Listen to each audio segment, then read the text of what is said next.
Olá, você que nos acompanha aqui no canal do Instituto Brasil Israel no YouTube. Como em toda sexta-feira, estamos aqui com a jornalista Daniela Kresh, correspondente do IB em Israel, para falar sobre os principais assuntos da semana no país.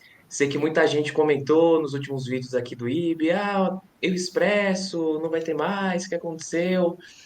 A Dani entrou de férias, eu também entrei de férias, a gente vai falar um pouquinho disso daí, do que aconteceu, mas agora a gente está retomando aqui toda semana o Expresso Israel. Quero pedir para você que nos assiste deixar o seu like aqui no vídeo, a sua inscrição em nosso canal. Daqui a pouco estamos bem pertinho de bater 14 mil inscritos aqui no canal do IB no YouTube. E o seu comentário aqui embaixo, que é a participação de vocês, o público do Expresso aqui que nos assiste, é muito importante. Dani, muita coisa aconteceu desde que a gente gravou a última edição do Expresso, né? Israel agora vive um clima de tensão. E eu queria entrar no primeiro assunto do programa falando um pouco disso, né? Como que está o clima em Israel agora? Porque a gente sabe que há pouco mais de uma semana Israel está em compasso de espera de uma reação violenta do Irã e do Hezbollah, depois de uma série de ações de Israel que eliminaram figuras-chave do Hamas e do Hezbollah. Como que os israelenses estão se preparando para o que está por vir? Qual que é a situação em Israel agora? Pois é, primeiro quero dizer para vocês que realmente a gente saiu de férias, a gente é ser humano, merecemos. Quem viu o último Expresso que a gente gravou no final de junho, ou no comecinho de julho, a gente avisou que a gente ia sair. Pelo menos eu avisei que eu ia sair. De férias eu fui para o Brasil, inclusive dei 2 palestras no Brasil, uma em São Paulo, também através do IB, e a outra em Florianópolis. Mas, na verdade, eu fui ao Brasil para ver minha família. Está sendo um ano muito difícil e eu queria, obviamente, ter um pouco de ver minha família no Brasil. Realmente, assim, um mês, né, que a gente não grava, né, João? E um mês que muita coisa mudou. Parece que passou 3 anos, mas, ao mesmo tempo, algumas coisas continuam iguais, como, por exemplo, os reféns que continuam no cativeiro do Hamas. A gente vai falar um pouco mais sobre isso, né? Mas daqui a pouco. E aí, entrando, quer dizer, não vou comentar tudo que aconteceu no último mês, porque é muita coisa. Então, vamos falar só para realmente da última semana, que é, né, o que a gente faz, é semanal, né? E realmente, na última semana, o que aconteceu em Israel foram as pessoas estarem em compasso de espera, se preparando. Só se fala nisso numa possível contra-ataque do Irã e do Hezbollah contra Israel, por causa de uma série de ações israelenses que eliminaram líderes tanto do Hezbollah, do próprio Hezbollah, quanto do Hamas, né? Mas no caso do líder do Hamas foi em solo iraniano, então os iranianos também ficaram melindrados, né? Quer dizer, tudo começou com um ataque, né? A gente sabe que o Hezbollah, que é esse líder dessa guerrilha libanesa, que é, na verdade, uma proxy, né? Na verdade, um boneco, né? do Irã, também é xiita, como o Irã é xiita. O Hezbollah está atacando o norte de Israel desde o dia 8 de outubro. No dia seguinte que teve os atentados, dia 7 de outubro, o massacre de israelenses pelo Hamas no dia 7 de outubro, no dia 8 o Hezbollah começou a ajudar o amiguinho dele, que é o Hamas, atacando Israel pelo norte. Né, com a ideia, a gente já falou bastante aqui sobre isso, a ideia de dividir as forças israelenses, que além de ter que lidar com a frente sul, né, a frente sul da guerra, né, que se seguiu a esse ataque dia 7 de outubro, também teria que lidar com a frente norte, que é o Hezbollah atacando o norte de Israel. Isso na verdade, é uma ideia de uma concepção iraniana de asfixiar Israel. O objetivo do Irã é asfixiar Israel com ataques no norte, pelo sul, ataques através dos Houthis, que também são um proxy iraniano, várias ações pelo mundo, essa deslegitimação de Israel pelo mundo também faz parte de toda essa estratégia, né, esse plano iraniano de asfixiar os israelenses com a esperança de que Israel não exista mais. Né? É isso que eles querem, no final das contas. Então, o Hezbollah começou a atacar Israel e dezenas de milhares de israelenses estão deslocados, não estão nas cidades do norte de Israel há 10 meses, né? E esses ataques foram aumentando de escopo e de violência, porque Israel foi retaliando esses ataques do Hezbollah. E aí, uma retaliação atrás da retaliação, aí o Hezbollah retalia pela retaliação de Israel. Aí, esse tipo de coisa, né, quando você começa uma guerra, você não sabe como ela termina, é isso que acontece. O Hezbollah começou a atacar Israel, só um pouquinho, ataque aqui, não sei o quê. Aí foi matando um, matando o outro. No final das contas, a gente tem 50 mortos israelenses entre civis e militares, mais de 50 mortos israelenses desde o dia 8 de outubro. Né?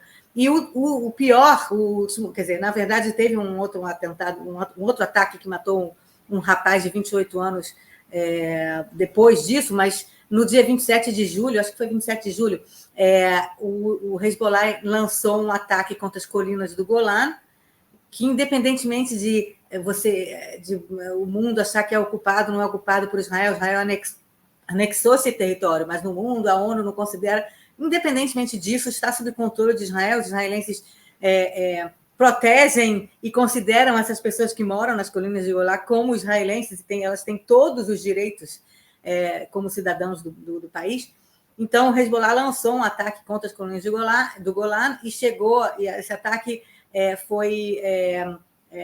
não sei se foi o objetivo desse ataque ou se foi um efeito colateral, alguma coisa aconteceu que caiu um foguete, um míssil do Hezbollah, em cima de um campo de futebol onde estavam crianças num sábado jogando, foi dia 27 mesmo, um sábado, onde as crianças estavam jogando futebol e 12 crianças morreram.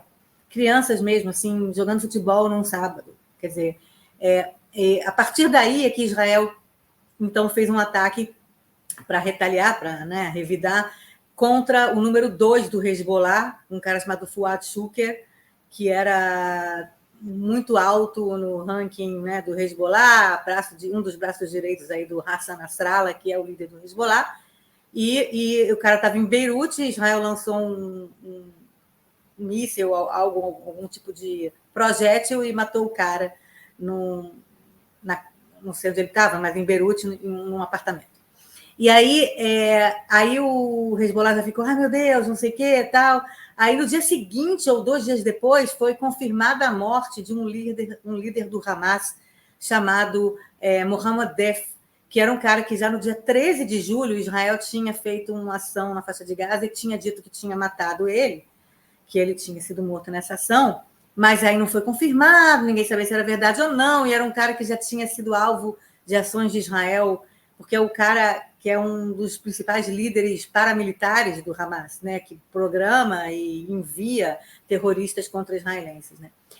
E esse Mohammad Def já tinha sido alvo já algumas vezes de Israel, e ele já não tinha um olho, já não tinha um braço, eu não sei exatamente, ninguém sabe exatamente, ele já não estava muito bem, digamos assim, de saúde, mas disseram, não morreu, o Hamas negou, disse que não, mas aí parece que foi confirmada a morte de Mohammad Def, também um dia ou 2 dias depois desse ataque israelense em Beirute, que matou o Fuad Shuker.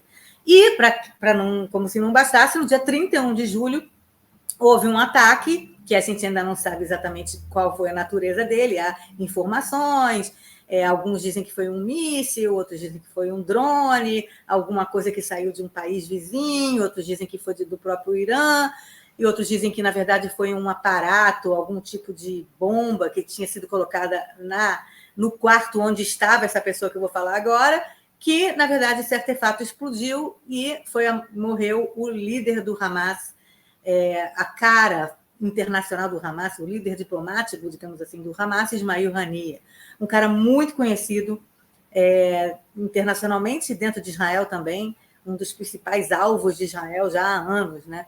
E o Ismail Haniyeh, então, morreu, e foi bem no dia seguinte a um grande evento que aconteceu em Teherã, no Irã, que foi a posse do novo presidente do Irã. Né?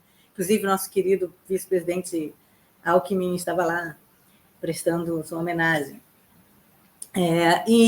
Então, com essas 3 mortes, né, novamente, o Fuad Shuker, o Mohammad Def, que foi confirmado morto, e o Ismail Haniyeh, isso levou muita atenção na região, e tem, como sempre, existem dois lados disso tudo. Existem muitos lados, né, do que acontece, as nuances aqui são muito grandes.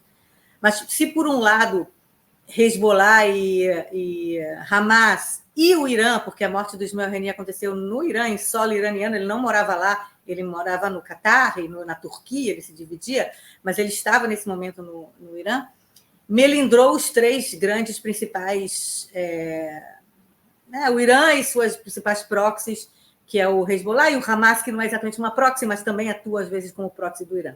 Recebe financiamento do Irã também. Então, já começou essa tensão. E como é que vai ser essa retaliação desses três aí, né? O Hamas, que já está enfraquecido depois de 10 meses de guerra contra Israel, você já mais da metade, ou talvez 2/3 de seus combatentes morreram, as suas capacidades militares também estão cada vez menores, mas o Hamas ainda existe, né? E o principal líder do Hamas ainda existe. Aliás, eu vou começar a pedir para você botar as fotos que eu não pedi. Põe primeiro a foto do cara, do Fuad Shukr, que foi o primeiro que morreu, que foi confirmada a morte, o líder do Hezbollah, que era braço direito do Hassan Nasrallah. Esse cara, esse é o enterro dele, em Beirute. Acho que isso foi na Dáhia, no bairro do Hezbollah, em Beirute. Tá? Então, esse é o cara um dos principais masterminds do Hezbollah e de ataques contra Israel, ataques especificamente esse ataque contra as 12 crianças de Mad al-Shams, foi ele que mandou atacar. Então, ele foi uma retaliação direta ao cara que matou 12 crianças. Tá? Aí a segunda foto você pode botar a do Ismail Haniyeh e do apartamento onde ele estava, a explosão, que dá para ver que uma parte do prédio ficou danificada. Nessa explosão desse prédio, né, dá para ver que a explosão foi num apartamento só. Morreu só o Ismail Haniyeh e o guarda-costa dele, ninguém mais no prédio morreu. Esse é o Ismail Haniyeh, tem essa cara aí de bonzinho, mas o cara que era o cara que arrecadava dinheiro para o Hamas no mundo todo, o cara que representava o Hamas no mundo todo, o cara que... ele era de Gaza também, mas ele tinha uma relação complicada com o líder atual do Hamas em Gaza, que é o Yahya Sinwar. E aí eu quero que você coloque a terceira foto que eu mandei, que é a liderança do Hamas e o que aconteceu com ela, né? A liderança mais conhecida do Hamas, né? Desde o dia 7 de outubro. No dia 7 de outubro, essas três pessoas eram a liderança do Hamas. O primeiro é o Ismail Haniyeh, esse que falei que morreu em Teherã, né, no Irã, que era o líder diplomático do Hamas. O segundo do meio é o Muhammad Deif, que também foi confirmado como morto, um dos maiores líderes militares do Hamas. E o terceiro, que está aí com essa carinha de ratinho, de rato, de ratazana. Eu estou falando isso porque no programa israelense Eretz Neder, Terra Maravilhosa, que é um programa de comédia daqui, eles colocam sempre ele como uma ratazana, como se fosse um rato. Esse terceiro aqui é o Yahya Sinwar, que hoje em dia não só é o líder principal militar do Hamas, que está escondido embaixo da terra, naqueles túneis do Hamas embaixo de Gaza, e Israel não conseguiu matar ele, como ele foi eleito também agora o substituto do Ismail Haniyeh, como se fosse o instituto diplomático, quer dizer, o cara que vai também ser a cara diplomática, digamos assim, do Hamas, como se houvesse alguma diferença entre... Né, todos esses três são terroristas, né, quer dizer, os dois primeiros eram, né, já estão no próximo mundo, e o terceiro, que é o Yahya Sinwar, que agora, então, ele não só é o líder militar, como é o líder diplomático do Hamas também. Agora, eu quero saber como é que ele vai poder fazer diplomacia pelo mundo se ele está escondido em bunker, em túneis embaixo da terra, na faixa de Gaza. Como é que ele vai fazer encontros em Dubai ou no Catar ou na Turquia? Como é que ele vai encontrar, fazer arrecadação de recursos para o Hamas? Vai ser difícil ele escondido nos túneis da faixa de Gaza. E, inclusive,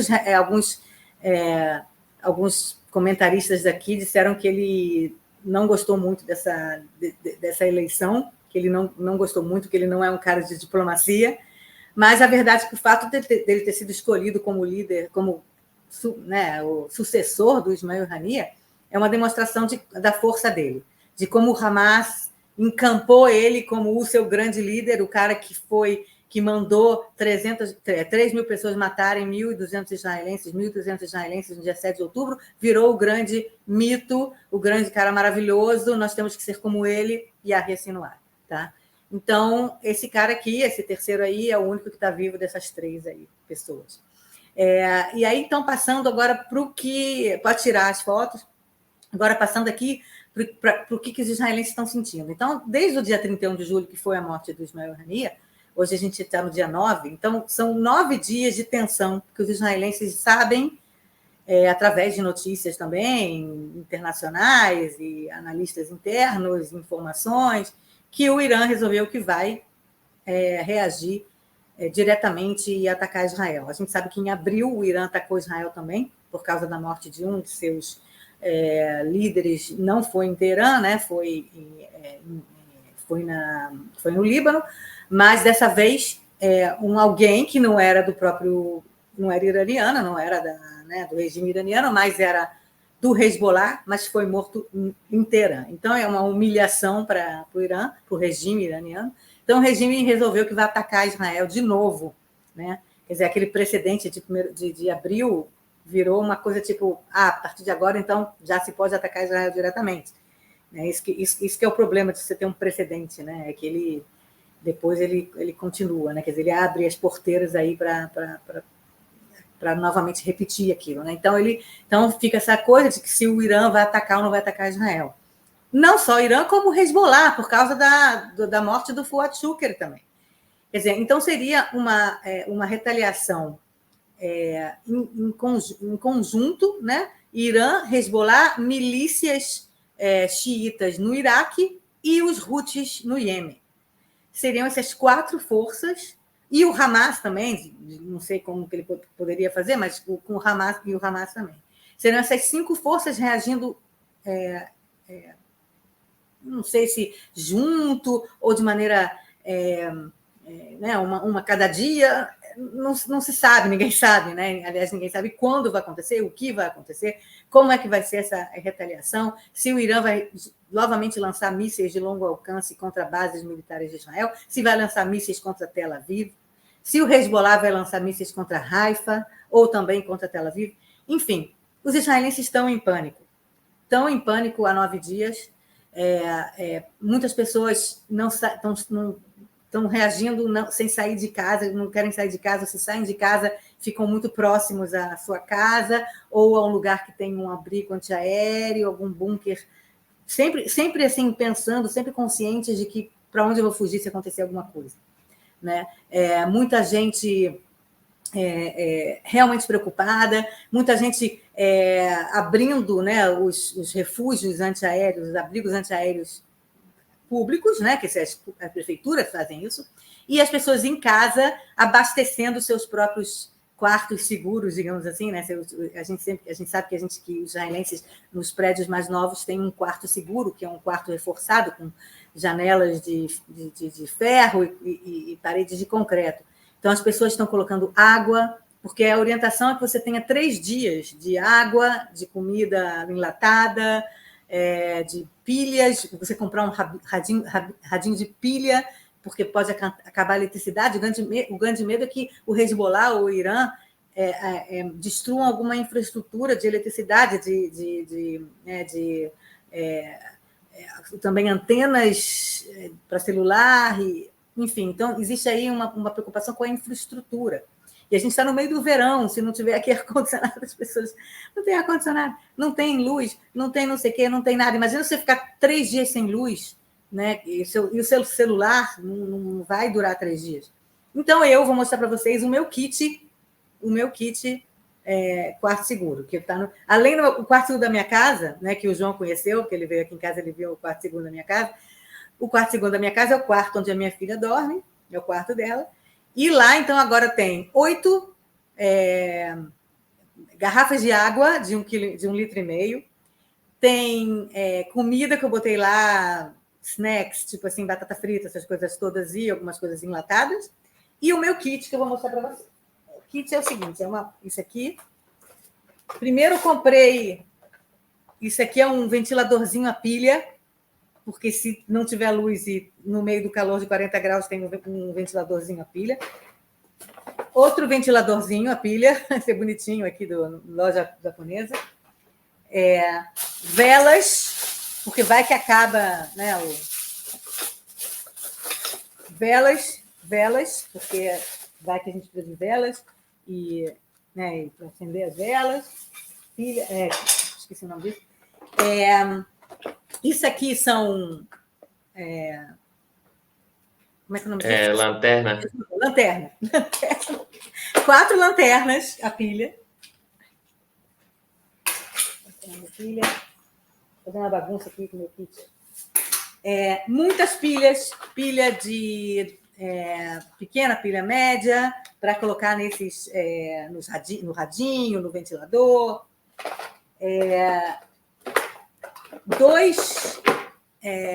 Duas baterias de celular que eu sempre mantenho elas cheias, para se por acaso não tiver eletricidade, eu poder ter o celular um pouquinho mais de tempo.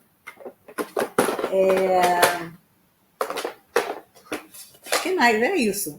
O meu kit é esse. Então, vocês viram lanterna, pilha, ventilador. Alimento, né? Água, snack, tudo. Sem contar a água e os mantimentos lá. Né? Quer dizer, eu faço isso meio que achando engraçado, porque eu espero nunca usar isso, né? Eu espero que seja engraçado só deixar lá o meu kit quarto reforçado. Mas a verdade é que as pessoas estão fazendo isso. Todo mundo está colocando água, comida enlatada nos seus próprios quartos reforçados, nos seus próprios abrigos antiaéreos, nos abrigos antiaéreos públicos.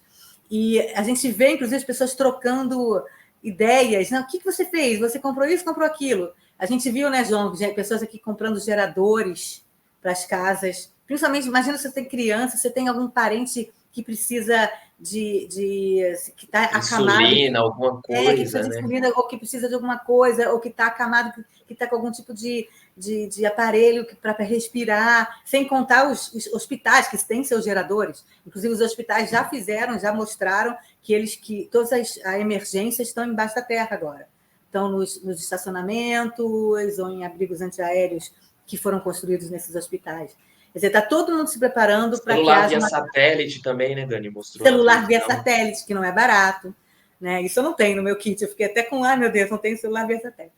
Mas pode parecer engraçado, mas não é. As pessoas estão tão tensas.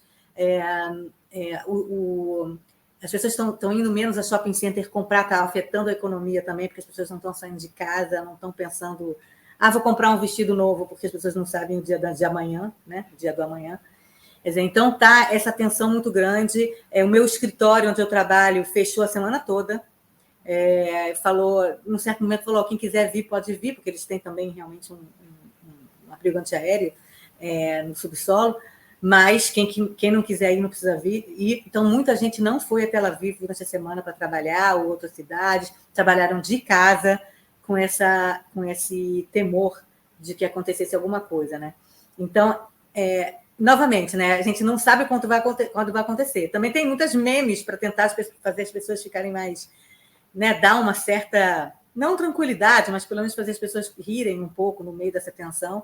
E a gente recebeu né, João, que diz: o Irã vai atacar essa noite, cuidado, não sei o quê. Se não atacar, lê essa mensagem amanhã. Né? Quer dizer, então a gente não sabe quando vai ser. Se não vai ser hoje, vai ser amanhã. E aí, se não vai ser amanhã, lê essa mensagem que é amanhã. Então, é uma situação muito sui generis, muito esquisita. Eu senti isso em abril também, quando o Irã atacou, mas foi uma coisa meio... foi um pouco mais clara, houve mais clareza do que iria acontecer, como iria e quando iria acontecer. Então, e foi... não sei, houve um pouco mais de clareza. E não havia esse temor de que o Hezbollah fosse atacar também junto. Porque o que os israelenses mais temem não é nem o ataque do Irã, porque, para isso, Israel está se organizando com aliados internacionais. Então, você vê os americanos trazendo para cá porta-aviões e submarinos, nucleares, inclusive, para cá, para essa região, se colocando em lugares para evitar que os mísseis ou foguetes ou drones do Irã cheguem a solo israelense. Lembrando que Em abril foram quase 300 projéteis e só 3 ou 4 chegaram a solo israelense. Todos os outros foram abatidos antes por essa coalizão de países ocidentais e também países da região, né? Que a gente acha que não, mas Jordânia ajudou, a Arábia Saudita ajudou, mesmo que não falem isso publicamente, né?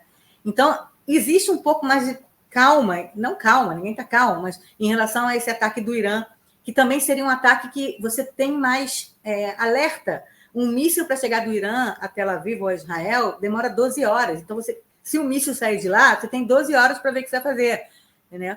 Mas no caso, quer dizer, tem mísseis balísticos, acho que é menos tempo, acho que é 2 horas, mesmo que seja só 2 horas, só 2 horas é muito aqui. A gente está acostumado com o Hamas, que você tem 1 minuto e meio para entrar num bunker, né? Mas o problema não é, então, o Irã, é o Hezbollah. O Hezbollah, os sistemas, as defesas antiaéreas de Israel, talvez elas não consigam, nem com a ajuda de inimigos externos, de amigos, né, dessa aliança externa, talvez Israel não consiga, porque o sistema antiaéreo israelense, todos os sistemas antiaéreos israelenses, talvez não consigam pegar todos os mísseis que o Hezbollah tem mísseis muito avançados. Desde a última guerra com Israel, em 2006, o Hezbollah foi encharcado de dinheiro pelo Irã. Tem todos os principais mísseis e drones, tem muita gente, desses 50 que morreram foi por drones suicidas. Quer dizer, então, o temor aqui é que se houver um ataque com muitos artefatos, que Israel não consiga, apesar do seu sistema antiaéreo, pegar todos, e que esse alerta seria realmente de poucos minutos, ou poucos segundos, no caso de Haifa, por exemplo. Não daria nem 1 minuto de alerta para você entrar no bunker, né? Tel Aviv seria, sei lá, 1 minuto e meio, né?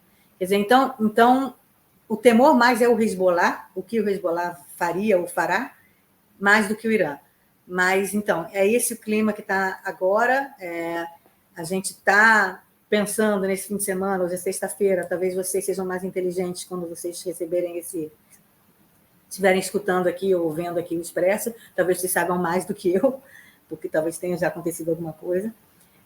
Ou talvez na semana que vem tem uma data importante para o judaísmo, que é Tisha B'Av, né? Que é um dia de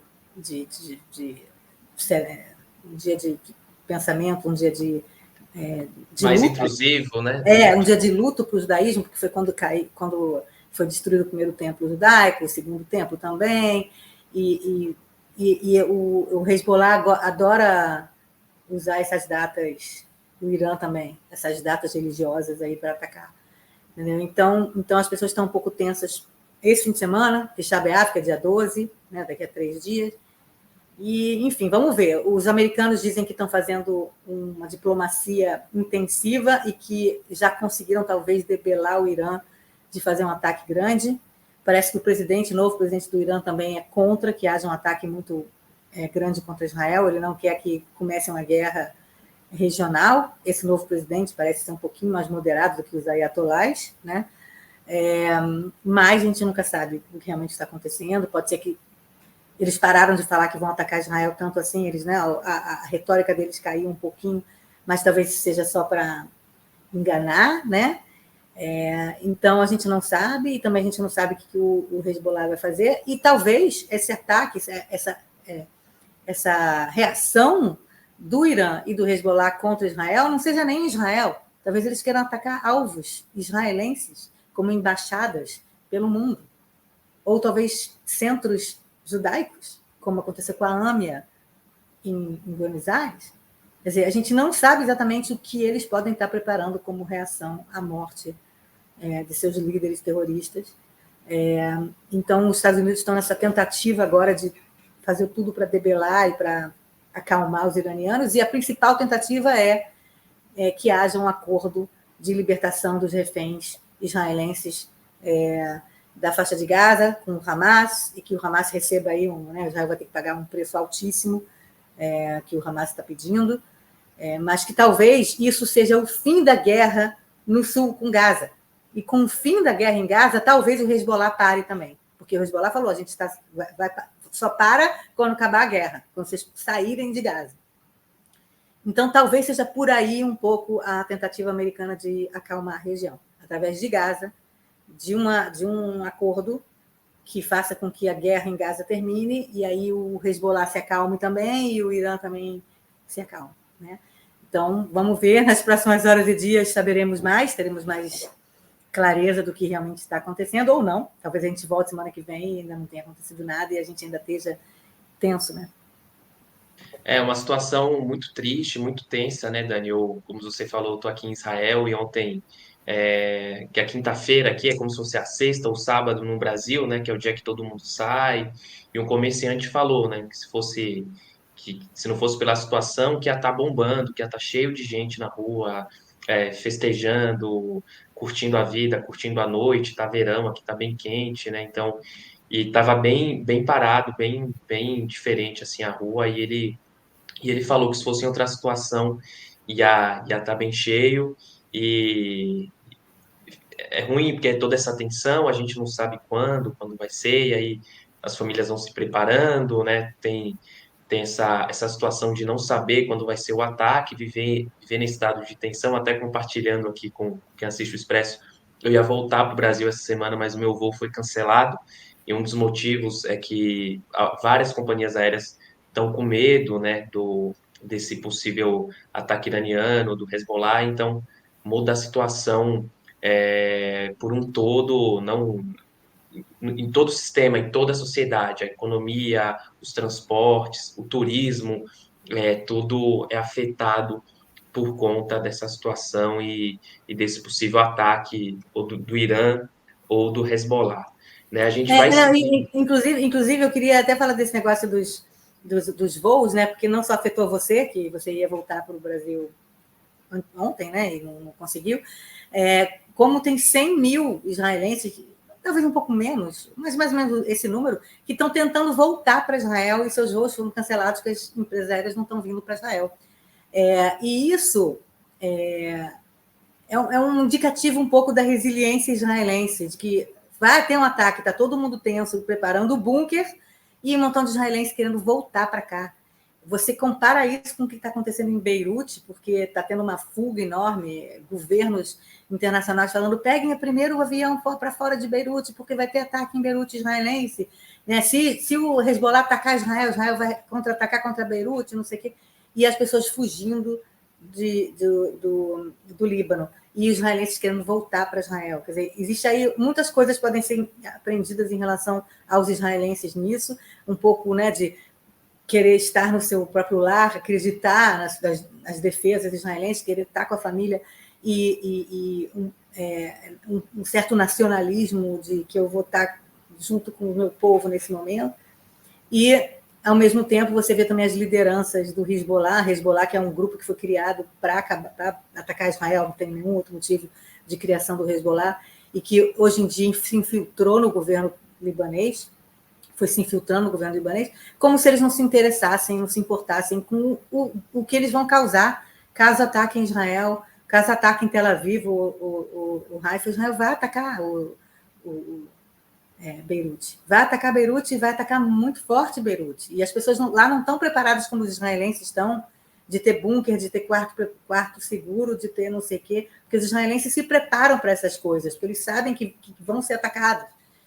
Em Beirute, não, quer dizer, o Hezbollah tem essa coisa de vamos atacar e dane-se, se morrer a gente aqui. Um pensamento estilo Hamas, que atacou Israel sabendo que Israel iria retaliar e retaliar muito, mas que, de alguma forma, o pensamento é um pouco diferente sobre a importância das vidas dos civis, né? Aquela ideia que a gente já falou aqui no Expresso também, que é a liderança do Hamas pensa que quanto mais civis mortos, melhor. Porque, primeiro, esses civis são mártires e eles vão ter um porvir melhor, né? Eles vão para o céu, eles vão ser recebidos por Alá de uma boa forma, porque são mártires, e, ao mesmo tempo, isso pega mal para Israel no mundo. Israel fica isolado, e aí julgam Israel por genocídio, não sei o quê. Então, para o Hamas é win-win situation. Morre muita gente, é bom para essas pessoas que morreram, porque são mártires, é um pensamento religioso, né? Um pensamento religioso fanático. Elas vão morrer porque são mártires, morreram em prol da causa, e ótimo. E isso né, atinge, inclusive, os objetivos diplomáticos do Hamas, que é mostrar Israel como mal. né, como genocida, mal, que mata. Quer dizer, por um lado, Israel mal por matar palestino, mas, por outro lado, internamente, olha, vocês morreram, ótimo que vocês morreram, porque vocês morreram pela causa. Tá? Então, é mais ou menos essa situação do Hezbollah. É uma pena, porque o Líbano é um país que é maior do que o Hezbollah. O Líbano é um país que já foi a pérola do Oriente Médio. Você vai a Beirute, muita gente diz, eu nunca fui, mas muita gente diz que Beirute lembra Tel Aviv, que as pessoas lá são abertas e liberais e que é um lugar ótimo. E aí está sendo colocado em perigo por um bando de fanáticos religiosos que não aceitam a existência de uma entidade judaica no Oriente Médio, porque essa é a base do conflito, né? Não aceitar a existência de uma entidade judaica no Oriente Médio, porque seria a terra que Alá deu para os muçulmanos, é isso que os muçulmanos fanáticos jihadistas pensam, não são todos, mas é esses grupos radicais e terroristas pensam. Então, o Líbano vai ser colocado em perigo, está sendo colocado em perigo por um grupo de fanáticos terroristas, financiados pelo regime iraniano, que também é fanático islâmico. Né? Então, você tem aí uma tragédia em muitos níveis, né? É uma tragédia para Israel, uma tragédia para os palestinos, é uma tragédia para os libaneses. Tudo isso levado por grupos terroristas e fanáticos jihadistas que não aceitam a existência de Israel e também não aceitam qualquer pessoa que seja considerada infiel, não é só Israel, não. Então, é uma pena que um país como o Líbano esteja, talvez, prestes a sofrer uma coisa assim. Agora, a segunda pergunta é minha. Peraí, não faz nenhuma pergunta. Você está em Israel já há 2, 3 semanas, é isso? Então, a minha segunda, nesse expresso, a segunda pergunta é minha para o João. A gente teve agora, no dia 7, não no dia 7, foi dia 1º, né, de agosto, que foi lembrado os 300 dias do dia 7 de outubro, 300 dias em que há reféns israelenses no cativeiro do Hamas. Nesse momento são contados 125, a gente não sabe quantos deles estão vivos, quantos estão mortos. E no dia 7 de outubro, que foi anteontem, completou 10 meses, né? Mas no dia 7 de agosto. No dia 1º de agosto, houve, então, manifestações pelas ruas, né? Eles saíram às ruas para lembrar essa terrível marca dos 300 dias dos atentados de 7 de outubro. E você esteve em algumas manifestações, acompanhou o clima desse dia, conversou com pessoas envolvidas com os reféns. Como é que você conta essa sua experiência de estar aqui nesse momento e essa experiência especificamente de viver esses 300 dias, essa marca de 300 dias de israelenses sequestrados?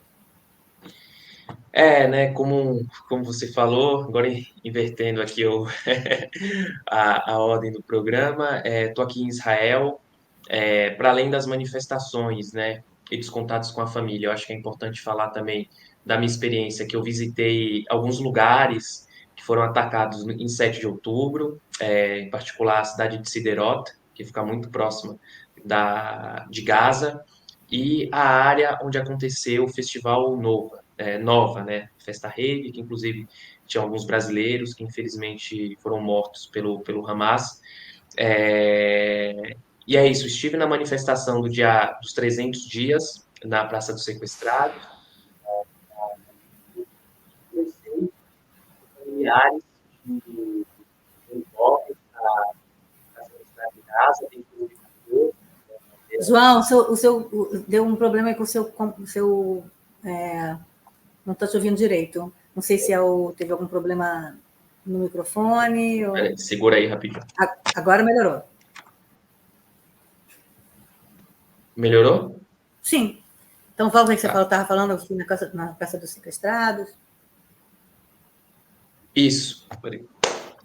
Estive na Praça dos Sequestrados, na Carratufim, e além disso conversei também com familiares do Avera Mengistu. A gente já contou a história dele aqui no IB, que ele é um judeu de origem etíope que está sequestrado em Gaza, não foi sequestrado em 7 de outubro. É uma situação muito complicada que ele atravessou para a faixa de Gaza em 2014, né? Ele tem algumas questões de saúde mental, e conversei com um familiar do Avera e com a pessoa que administra a campanha de libertação nas redes sociais, né? De fato, assim, é um sentimento de tristeza muito profundo. Mesmo as pessoas que não tiveram seus familiares, né, ou vítimas do 7 de outubro ou sequestrados em Gaza, tem pelo menos 1 ou 2 graus assim de proximidade ou de contato. Todo mundo conhece alguém, todo mundo sabe da história, todo mundo está conectado com os sequestrados e mesmo você, né, que vem de fora, que está lá, que participa, você se sente compartilhado e conectado com essas famílias que há mais de 300 dias, né, sofrem, estão sem respostas, né? Então, assim, é uma situação muito triste, muito difícil de você não se impactar. Na manifestação dos 300 dias que eu participei, teve um momento que foi muito marcante, que foi a última ligação de uma menina que estava na Festa Nova, e eles transmitiram num telão lá para todas as pessoas que estavam presentes lá na Praça dos Sequestrados, né? Ao mesmo tempo que tem esse lado de tristeza, de luto mesmo, né? Porque tem algumas pessoas que já sabem que estão mortas, mas que os corpos ainda não retornaram para Israel. Você tem um sentimento de ajuda entre as famílias, entre a sociedade civil israelense, de suporte, de mobilização, desde o começo que aconteceu em 7 de outubro, os primeiros dias, as primeiras horas, as próprias famílias, quando foram identificando que os seus familiares foram sequestrados, já se organizaram, já montaram redes de apoio, já fizeram campanhas de arrecadação para a produção de materiais, tiveram apoio de pessoas do mundo jurídico também. Então, acho que apesar de toda a tristeza e toda a tensão também, né? Inclusive foi uma manifestação um pouco mais esvaziada do que as anteriores, por conta disso que a gente falou no primeiro bloco, né? Com medo dessa possível resposta iraniana, do Hezbollah, mas esse sentimento de ajuda mútua, de organização da sociedade civil, pedindo o retorno dos reféns, né? A volta imediata, isso foi muito bonito e foi uma coisa que me marcou bastante e você vê vários espectros políticos. Eu acho que isso é uma coisa que ficou bem clara assim dentro da manifestação, né? Pessoas mais ao centro, pessoas mais à esquerda, que estão unidos por uma causa só, que é a volta dos reféns e dos seus entes queridos. Mas eu acho que todos esses espaços que eu estive envolvendo o 7 de outubro, os familiares, foi muito difícil e é quase impossível visitar esses lugares, falar com essas famílias e não sair impactado, triste, e também com a necessidade de fazer alguma coisa, de falar sobre, e eles pedem, né? Teve uma mãe de um refém muito jovem que foi sequestrado com 18 e agora já está com 19, que eu conversei com ela também lá na Praça dos Sequestrados, e ela fez esse pedido: não parem de falar sobre a libertação dos reféns. É o único pedido que eu peço. Não parem de falar, porque senão perde força e pode, como é o caso tudo bem que é uma situação diferente, né? Mas como é o caso do Aveira, que agora, dia 22 de agosto, vai completar 10 anos e que a família ainda não tem uma resposta assertiva, né, sobre qual que é a situação do Aveira. Então, foi muito difícil e também muito importante, muito impactante vivenciar e presenciar isso. Eu acho que você está num momento chave aqui em Israel nesse momento, e eu acho que não diria para todo mundo, né? Quem puder vir agora, venha, porque é uma situação complicada mesmo, mas, por outro lado, você tem realmente coisas que é difícil você entender se você não tiver aqui, né? Você concorda comigo que é difícil que agora você vindo aqui, você teve você considera que algumas análises talvez sejam feitas por algumas pessoas que talvez não consigam entender, né, o ethos, o que está acontecendo, o clima em Israel? Eu acho que está aqui, assim, eu diria que muda a concepção, mas faz você enxergar de outra forma, assim, você entender a brutalidade, eu acho que primeiro, assim, eu acho que o que foi a maldade, né, as famílias, as comunidades que foram afetadas ali no 7 de outubro, né, os perfis das pessoas, pessoas pacifistas, ativistas pela paz, pró-direitos humanos. A gente fala muito da Vivian Silver, aqui, mas eram dezenas, quizás centenas de Vivian Silvers, pessoas engajadas em trazer palestinos para Israel, para trabalhar, para estudar, para fazer tratamento de saúde, que lutava pela solução dos dois estados, por também o direito de autodeterminação dos palestinos, né? E essas pessoas, quando o Hamas entrou aqui em Israel, eles não queriam saber se a pessoa era de direita, se era de esquerda, se era judia,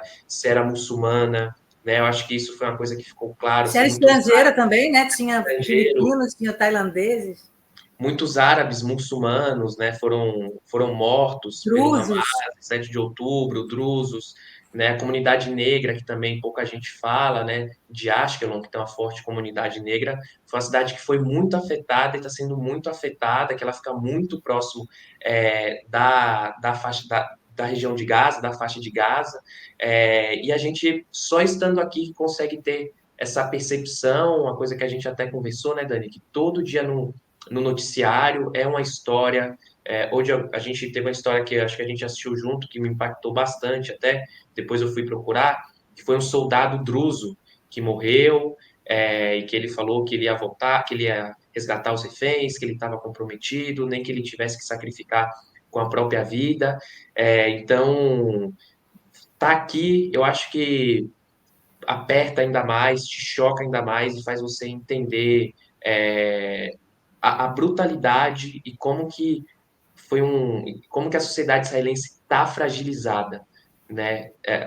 Óbvio, a vida Traumatizada, né? Foi um trauma que traumatizada, os israelenses ainda estão vivendo o 7 de outubro. O mundo todo traumatizada. Todo continuou, lugar que mas você vai não. no McDonald's, você vai na praia, você vai no bar, você vai no Cinemateca, você vai tomar uma cerveja, você vai tomar um café, você vai na sinagoga. Todo lugar que você vai, seja um lugar religioso, seja um lugar laico, né, igual eu falei aqui, um bar, né, para ver o jogo de futebol com os meus amigos, tem cartazes lá, e aí tem o cara fala que ele era de Tel Aviv, mas foi para a festa, e que eles eram amigos, e eles eram camaradas, e cresceram juntos, e o cara eu fiquei muito em Tel Aviv, né?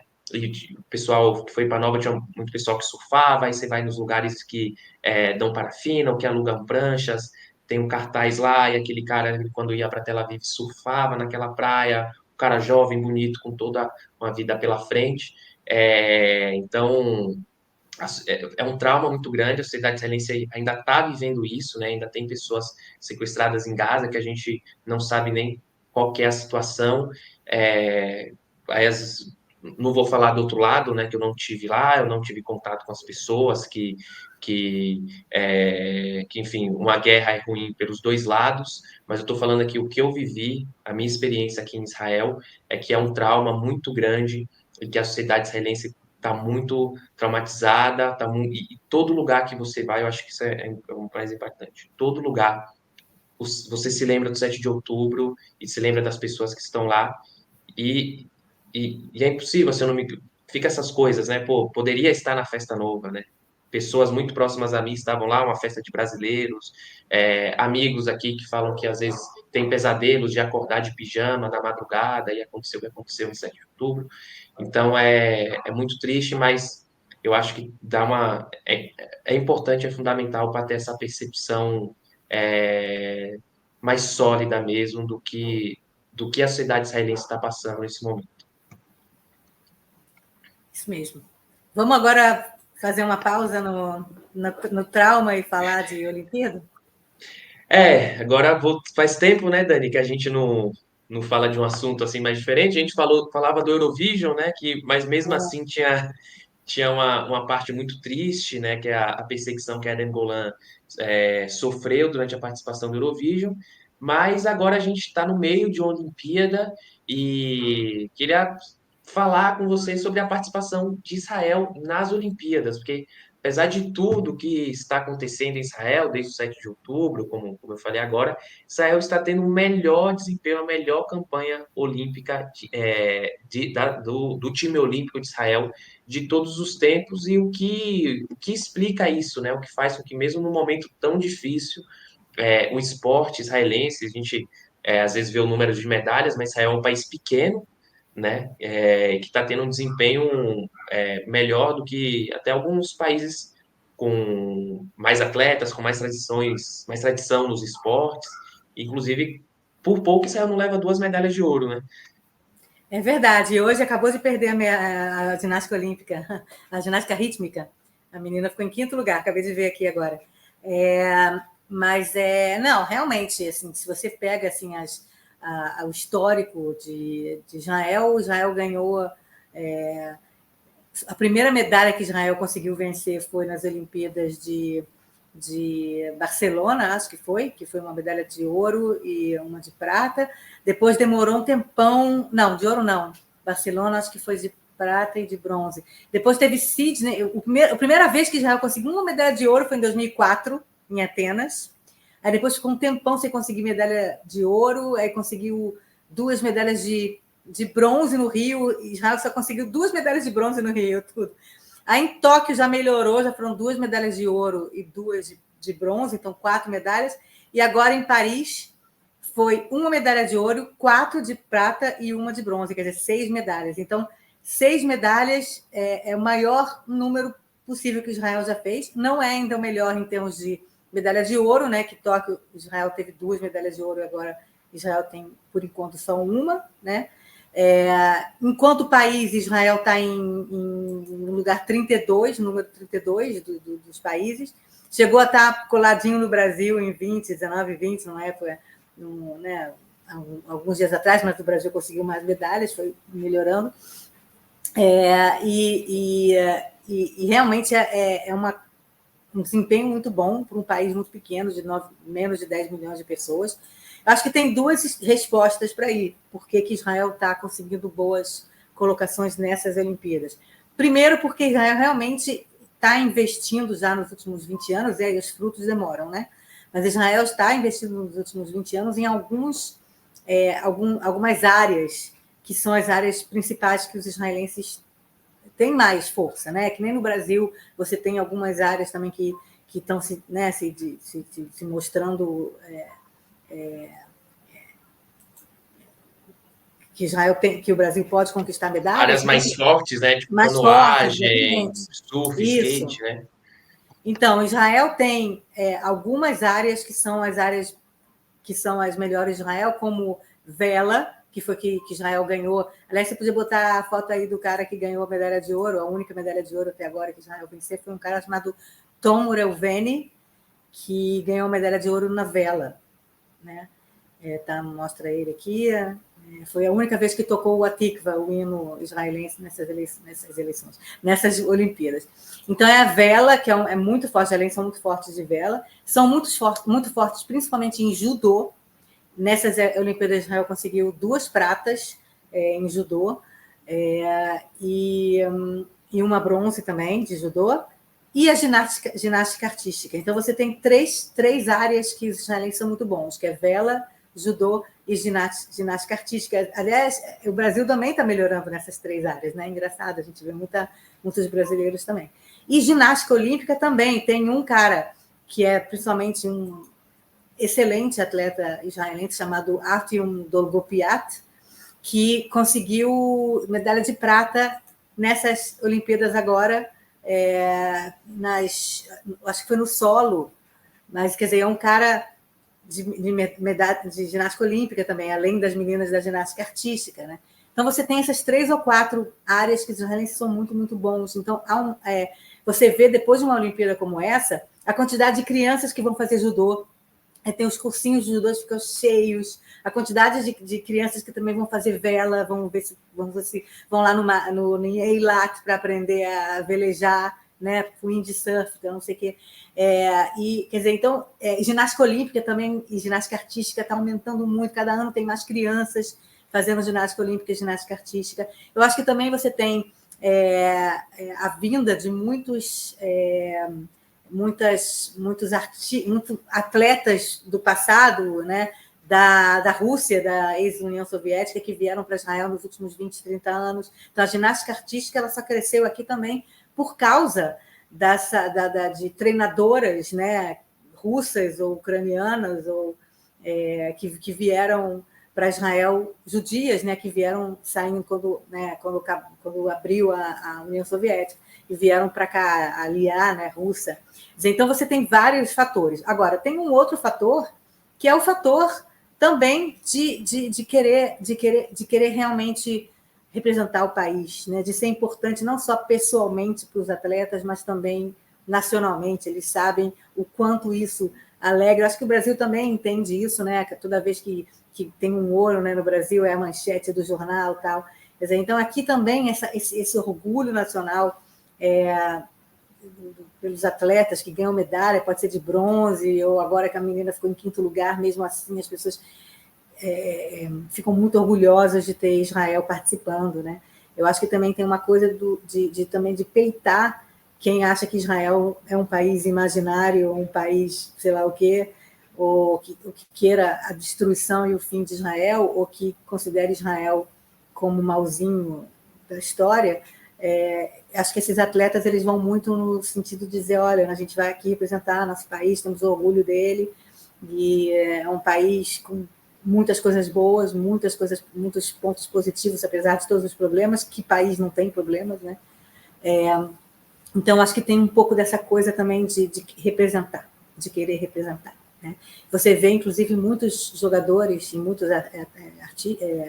atletas falando dos reféns e falando de soldados ou civis mortos, principalmente no judô. O treinador do cara que ganhou medalha de bronze, o Peter Palchuk, o treinador Palchik. O treinador dele era o filho dele. O treinador dele é um cara que já ganhou medalha por Israel, Oren Smadja, que ganhou medalha de bronze em 1992, e que o filho dele morreu. O filho dele era soldado e morreu em Gaza. Não sei se ele morreu em Gaza. Enfim, o filho do Oren Smadja morreu nessa guerra, e acho que foi em Gaza, sim. E eles... Então, esse judoca, né, dizendo essa minha vitória é em seu nome, é em nome do seu filho, e aí ele se abraçando e chorando. Quer dizer, então você tem essa questão de orgulho nacional, de tristeza nacional nesse ano de trauma. E, obviamente, política internacional entra, né? Como você falou, no caso da Eden Golan no Eurovision, no Eurovisão também teve, né? Na cerimônia de abertura,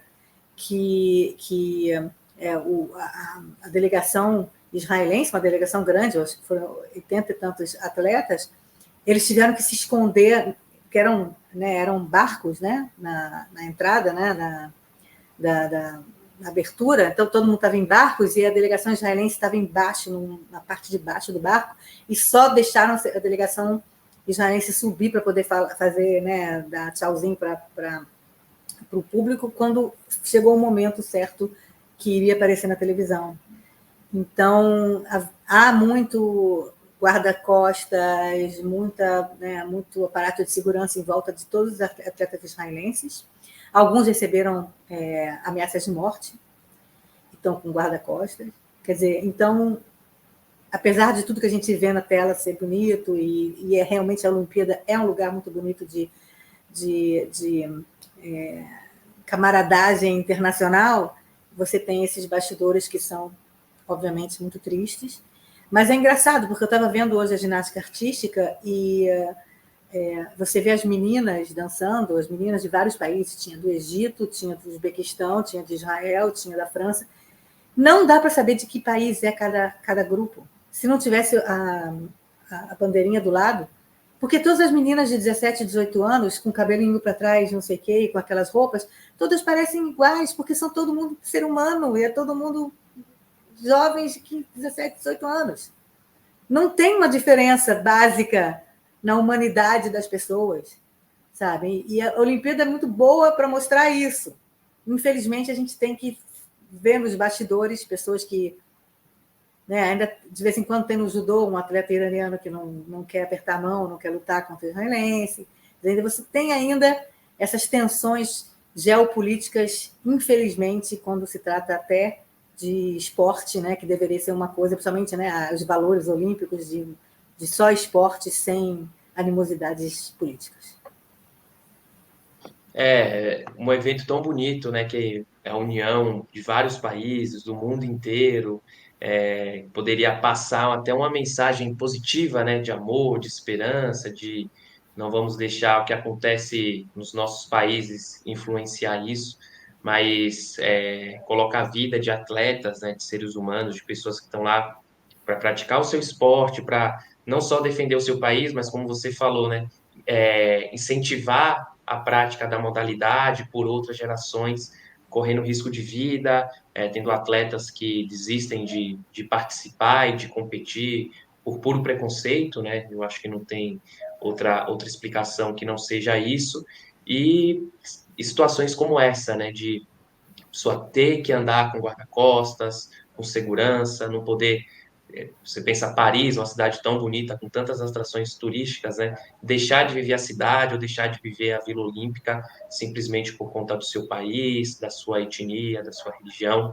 E é muito triste. A gente espera que nas próximas Olimpíadas, nos próximos eventos esportivos, que tenham protocolos, eu acho que de segurança e, e com os atletas, né? Que você se negar a não competir simplesmente pela etnia ou pelo país que outro atleta vem, eu acho que é lamentável, né? O fim do mundo.